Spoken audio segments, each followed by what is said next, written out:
ඇයි ඔය කියන කෙල්ලට ඔච්චරටම ආදරය කරන්නේ? අනික එයාට වෙන කොල්ලෙකුත් ඉත්ති.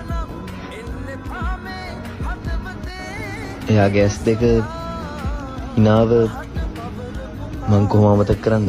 ඒත් ඔය කරන එක පරිශික ආදරේ තේරුමක් තියනවද? හිතේ තියෙන දේවල් වචන වලට හරවන්න බෑ සාහසි. මං මේ දෙන්නගේ ආදරේ දිහා බලන් සතුටින් ඉන්නවා.